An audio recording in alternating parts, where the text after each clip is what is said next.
Hello दोस्तों, कैसे हैं आप लोग। उम्मीद करते हैं कि आप लोग अच्छे होंगे, ज़बरदस्त होंगे और मस्त होंगे। दोस्तों, आपका स्वागत है आपकी अपनी YouTube चैनल वाव सॉल्यूशन पे।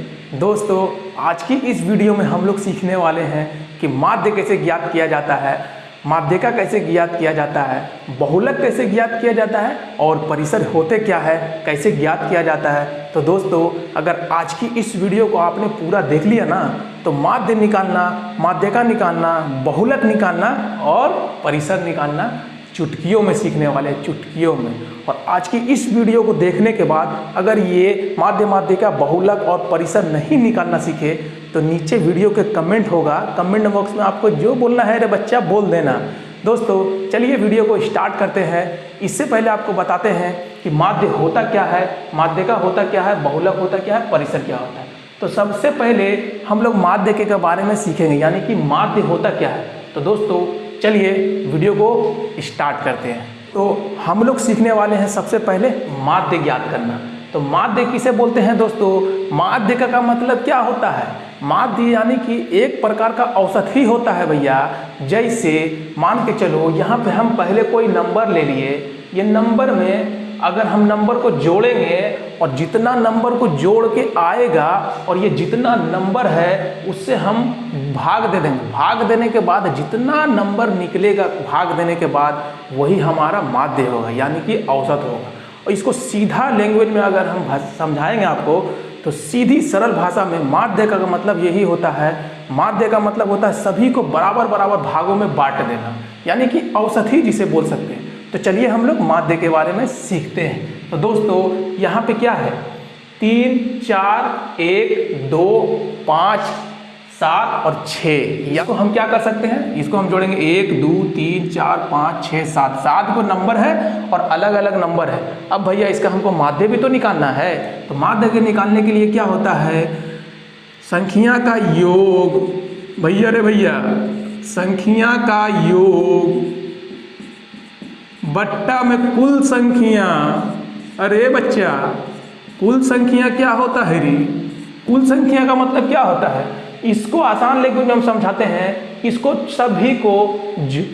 सभी को जोड़ दीजिए और जोड़ने के बाद जितना नंबर है यहाँ पे भाग दे दीजिए। जैसे दोस्तों, यहाँ पे जोड़ेंगे तो ये कितना होगा? 3 + 4 + 1 + 2 + 5 + 7 + 6। अरे भैया, और टोटल नंबर कितना है? यहाँ देखिए 1, 2, 3, 4, 5, 6, 7। तो हम 7 को नंबर से भाग दे देंगे और जब ये नंबर को जोड़ने के बाद 7 से भाग दे देंगे ना, तो माध्य मेरा निकल जाएगा। तो चलिए हम लोग जोड़ लेते हैं। जोड़ने में क्या है रे भैया? 3 और 4 कितना होता है? 7 होता है। 7 और 1 8, 8 और 2 10, 10 5 15, 15 7 22, 22 और 6 28। तो 28 हो गया रे बच्चा। और नीचे बट्टे में क्या है, कितना नंबर है? टोटल 7 नंबर है, तो कुल 7 नंबर है, तो 7 से हम इसको भाग दे देंगे। अब क्या होगा कि जब हम 7 से भाग देंगे तो ये कितना बार में कटेगा? देख लीजिए, 7 एकम 7, 7 चौके 28। यानी कि इसका जो माध्य होगा बच्चा, इसका जो औसत होगा रे बच्चा, टोटल 4 होगा। यानी कि सभी बराबर बराबर भागों में बट जाएगा। 7 को 4 4 का औसत से मिल जाएगा, तो उसी को तो माध्य बोलते हैं। माध्य मतलब औसत। तो उम्मीद करते हैं कि आप पहला मिशन को पूरा कर चुके हैं, यानी कि जितना नंबर आपका रहे। जैसे दोस्तों, यहाँ पे है 1, 2,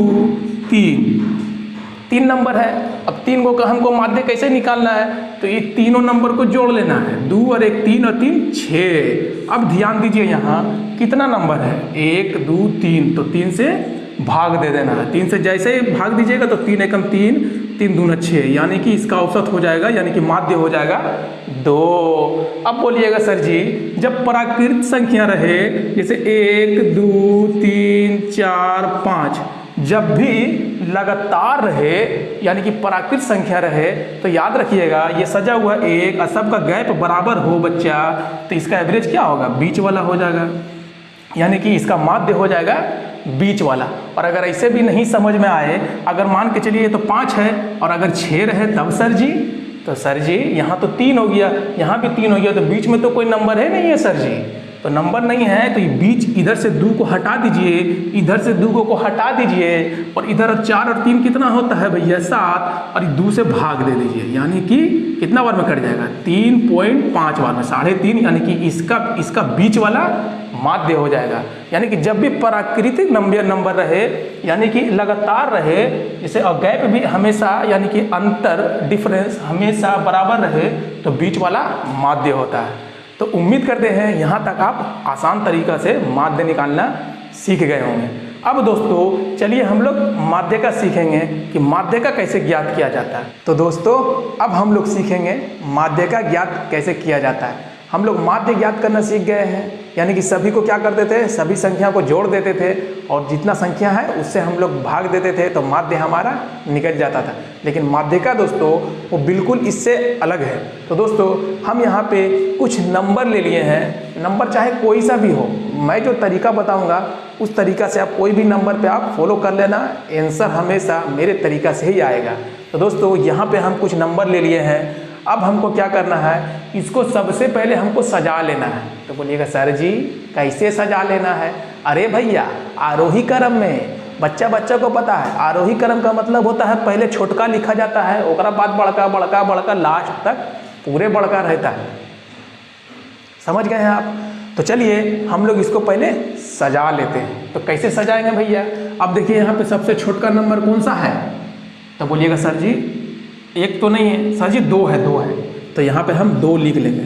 अब देखिए यहाँ पे आप लोग क्या गलती करते हैं, 2 तो लिख लिए, अब इसके जस्ट बाद आप क्या कीजिएगा, इसका बड़ा वाला नंबर कौन सा है 3, तो यहाँ पे आप 3 लिख लीजिएगा। ना मुन्ना ना, यहाँ पे आप जब 2 लिख लिए ना तब ध्यान दीजिए यहाँ पे कितना नंबर का 2 है, मतलब के गो 2 है। तो यहाँ पे देखिएगा सर जी 1 गो है, 2 गो है, 3 गो है, तो हमको 3 बार 2 लिख लेना है। काहे हम छोड़ेंगे भाई, इसके साथ इंसाफी करेंगे तो इसके साथ भी तो हमको इंसाफ करना है, इसको काहे छोड़ देंगे भाई, सबको लेके चल रहे हैं हम।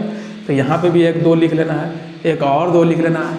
तो दोस्तों यहाँ पे 1 2 3 2 और 1 2 2 2 और 3 2, मतलब 3 को 2 हम लिख लिए हैं। अब दोस्तों इसके बाद देखिए कौन इससे थोड़ा सा बड़ा है? तो बोलिएगा सर जी 3 है। अब ध्यान दीजिए यहाँ पे 3 के गो है, 1 गो 2 गो, तो 2 बार हम 3 लिख लेंगे, 1 3 2 3, 2 हो गया।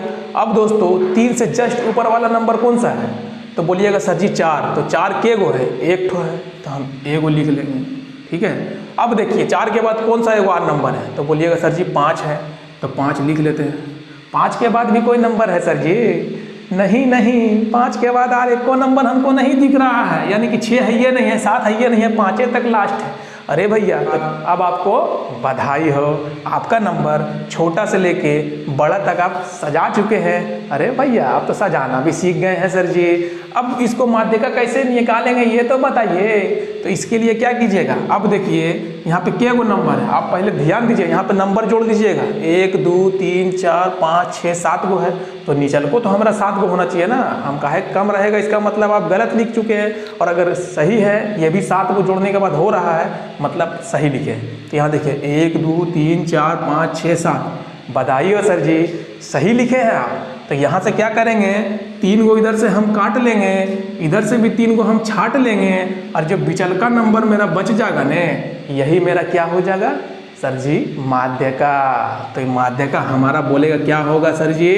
तो लिखेंगे हम लोग माध्य का बराबर 3, इसको आंसर आप बोल सकते हैं, ठीक है। बधाई हो सर जी, आप माध्य का निकालना सीख गए हैं। अब बोलिएगा सर जी यहाँ पे 7 गो नंबर था, तो 3 गो इधर छाट दिए, 3 गो इधर छाट दिए, यानी कि हटा दिए, तो मेरा बीच वाला नंबर तो अकेला बचा। और सर जी अगर 7 के जगह में अगर 6 गो होता तो क्या माध्य का आता? तो भैया जब तक हम है तो काहे का गम है। तो चलिए यहाँ हम लोग सीखेंगे कि 6 नंबर रहे या 4 नंबर, यानी कि कोई सम संख्या जैसा रहे, जैसे ये 7 गो है और अगर 6 गो रहेगा तो बीच वाला कैसे आएगा? तो चलिए हम लोग यहाँ लिखते हैं। अगर मान के चलिए 1 है, ये 2 है, 2 है, ठीक है, फिर यहाँ 1 है, फिर 4 है, फिर 6 है। अब बोलिएगा सर जी इसका क्या होगा माध्य का? तो माध्य का इसका क्या होगा? सबसे पहले हम इसको इस आरोही क्रम में सजा लेंगे। आरोही क्रम मतलब समझ गए ना बच्चा, छोटा से लेके बड़ा तक। तो यहाँ छोटा क्या है? 1। अब ध्यान दीजिए 1 के गो है, 1 2 2 है तो एक बार और 1 लिख लेते हैं। अब देखिए यहाँ पे 1 के बाद क्या है 2 है, 2 कितना है 2 बोलिएगा सर जी 1 है और 1 2 को 2 है तो 2 को 2 हम यहाँ लिख लेंगे, ठीक है। अब देखिए उसके बाद क्या है 3 है, बोलिएगा नहीं सर जी। 4 है, हाँ है 4, यहाँ पे 4 हम लिख लेते हैं। वो आ रहा है कहीं पे 4, बोलिएगा नहीं सर जी। अब देखिए यहाँ पे 6 है तो 6 एक ही को हम लिख लेते हैं। अब देखिए यहाँ पे क्या है, यहाँ पे तो हम लोग 3 को छांटते थे, 3 को छांट लेते थे, जितना बराबर बराबर छांट लेते थे, लेकिन यहाँ तो 6 है सर जी, तो 6 है ना सर जी।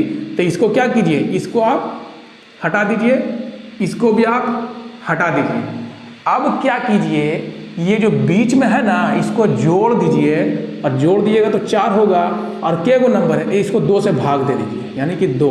तो इसका माध्य का कितना हो जाएगा, इसका माध्य का हो जाएगा सर जी 2। बधाई हो सर जी, हम समझ चुके हैं। अब दोस्तों मान के चलिए यहाँ पे अगर 3 होता तो हम क्या करते, यहाँ पे अगर 3 होता तो हम इसको 3 और 2 को जोड़ते तो 5 हो जाता, 5 हो जाता, और 2 से हम भाग दे देते तो कितना होता 2.5 हमारा माध्य का हो जाता। बधाई हो सर जी, आपने बिल्कुल आसान तरीके से हमको माध्य का निकालना सिखा चुके हैं। अब दोस्तों चलिए हम लोग सीखेंगे कि बहुलक कैसे ज्ञात किया जाता है। तो दोस्तों आप इसे स्क्रीनशॉट कर लीजिए। तो चलिए सर जी अब हम लोग सीखेंगे बहुलक कैसे ज्ञात किया जाता है। सर जी आप माध्य निकालना सिखा दिए हैं, माध्य का भी ज्ञात करना सिखा दिए हैं, तो सर जी जल्दी जल्दी हमको बहुलक भी ज्ञात करना सिखा दीजिए ना। अरे भैया बहुलक हम अब सिखाएंगे ना, हम हैं तो फिर किस लिए गम है भैया। बहुलक का मतलब क्या होता है, यहाँ पे ध्यान दीजिएगा, एक तरीका मैं आपको बताऊंगा। बहुलक का मतलब बहुत बार जो नंबर आता है, बहु बहु बहु बहुत, बस याद हो गया आपका, बहुलक आपका निकल गया है। तो बहुत बहुलक बहु कैसे बोल रहे हैं हम, बहुलक। अरे भैया उसको बहुत बोल दो ना, बहुलक हम कहाँ बोले, उसको बहुत बोलेंगे। बहुलक मतलब बहुत, जो संख्या बहुत बार आए वही बहुलक कहलाता है। तो दोस्तों आंसर यहीं पे है, यानी कि जो नंबर बहुत बार आता हो, सबसे ज़्यादा बार आता हो, वही बहुलक कहलाता है। तो यहाँ पे देखिए सबसे ज़्यादा बार कौन सा संख्या आ रहा है, तो बोलिएगा सर जी हमको कैसे पता। तो यहाँ पे जोड़िए, 2 कितना बार आता है, 1 2 3, तो 2 कितना बार आ रहा है 3 बार। 3 कितना बार आ रहा है, 1 2 बार। नहीं भैया यहाँ तो 2 सबसे ज़्यादा बार आ रहा है, देख लीजिए 1 2 3, और कोई 3 बार आ ही नहीं रहा है। तो बस आपका बधाई हो, आपका बहुलक क्या हो गया, बहुलक हो गया सर जी 2। इसे ही हम लोग बहुलक कहते हैं, जो बहुत बार आता है, जो सबसे ज़्यादा बार जो संख्या आती है ना उसे ही बहुलक कहते हैं। तो दोस्तों उम्मीद है ये बिल्कुल आसान है, आप समझ चुके होंगे एक ही बार में, और दूसरा एग्जाम्पल लेने की कोई ज़रूरत नहीं है मुझे। जो बहुत बार जो संख्या आती है उसे हम लोग बहुलक कहते हैं। बहुत से याद रखना, बहुत जो बहुत बार आती है, यानी कि बहुत बार आती है, सबसे ज़्यादा बार आती है, उसे हम लोग बहुलक कहते हैं। उम्मीद करते हैं दोस्तों आप बहुलक निकालना सीख गए होंगे। अब दोस्तों चलिए हम लोग परिसर निकालेंगे, यानी कि जिसे रेंज कहते हैं। तो दोस्तों अभी हम लोग पीछे क्या सीखे हैं, माध्य ज्ञात करना, माध्य का ज्ञात करना, बहुलक ज्ञात करना। अब दोस्तों हम लोग चौथे नंबर में सीखते हैं रेंज कैसे ज्ञात किया जाता है। तो दोस्तों रेंज किसको बोलते हैं, यानी कि परिसर कैसे ज्ञात किया जाता है। तो दोस्तों परिसर के लिए क्या करना है, परिसर, सर मतलब क्या होता है, सबसे महान, यानी कि सबसे ऊंचा, सबसे बड़ा। आदर में, सम्मान में तो सबसे बड़ा क्या होता है, सर होता है। तो सर होता है, अब परी हम लोग उसका नीचे होते हैं, हम लोग उससे छोटा होते हैं। आदर में, सम्मान में हम स्टूडेंट लोग सर से थोड़ा छोटा होते हैं। तो जो बड़का नंबर यानी कि परी और सर, तो सर मतलब महान, बड़ा, तो बड़ा इसमें से कौन सा है, बोलिएगा सर जी 5 है, तो हम यहाँ 5 लिख लेते हैं, ठीक है। अब देखिए परी मतलब छोटा, हम लोग उसका छोटा है, सबसे छोटका कौन सा है, तो सबसे छोटका बोलिएगा सर जी यहाँ पे तो 2 है, तो बस ये दोनों को, इसको 2 को हमको घटा देना है, और घटाने 5 में से अगर हम 2 घटा देंगे तो 3 आएगा। बस बधाई हो, आपका आंसर आ गया परिसर। इसी को तो परिसर बोलते हैं, रेंज बोलते हैं, परिसर इसी को बोलते हैं दोस्तों। सबसे बड़का में यानी कि जो सबसे महान है हम लोग का सर, ट्रिक बता रहे दोस्तों, ये तरीका नहीं हुआ, ये ट्रिक हुआ आपको याद कराने के लिए। सर का मतलब होता है महान, तो सबसे बड़का नंबर में, अब परी हम लोग छोटा है, छोटा यानी कि बड़का में हम छोटका घटा देंगे सबसे, उसका जो अंतर आएगा वही तो हो गया दोस्तों मेरा परिसर। समझ गए होंगे। यानी कि यहाँ पे सबसे बड़ा नंबर क्या था? 5। ये सर था, सर। ये सब में से सर ये था बड़का वाला, और जो छोटा था उसका चेला था। तो छोटका नंबर 2 है, और यहाँ अगर 1 रहता तो 1 घटा देते। यहाँ पे 2 है तो 2 घटा दिए। यहाँ पे अगर 5 है सर, यहाँ पे अगर 7 रहता तो 7 ले लेते, या सबसे छोटका नंबर जो था उसको घटा के दोनों का अंतर जो, यानी कि दोनों का जो अंतर, बड़का और छोटका का जो अंतर होता है वही परिसर होता है। तो उम्मीद करते हैं दोस्तों आप ये चारों माध्य का, बहुलक और परिसर याद करना सीख गए होंगे। दोस्तों ये वीडियो आपको कैसा लगा आप नीचे कमेंट बॉक्स में कमेंट करके बताइएगा। दोस्तों बहुत मेहनत लगती है एक वीडियो शूट करने में और आप लोगों के लिए वीडियो बनाने में, ताकि आप लोगों को हेल्प मिले। और हाँ, आज के बाद अगर माध्य का और बहुलक और परिसर अगर गलत करोगे तो दोस्तों ये वीडियो को आप दोबारा मत देखना और चैनल को सब्सक्राइब कर देना। दोस्तों अगर अभी तक आपने इस वीडियो को लाइक नहीं किया तो यार एक लाइक जरूर से कर दीजिएगा, और चैनल पर नए हो तो चैनल को सब्सक्राइब जरूर से कर दीजिएगा। आप लोग को हमें मोटिवेशन दीजिए लाइक से, सब्सक्राइब से, ताकि मैं वीडियो हमेशा बनाता रहूं। तो चलिए दोस्तों, मिलते हैं किसी नेक्स्ट वीडियो में इसी तरह से। तब तक के लिए आप अपना ख्याल रखिए।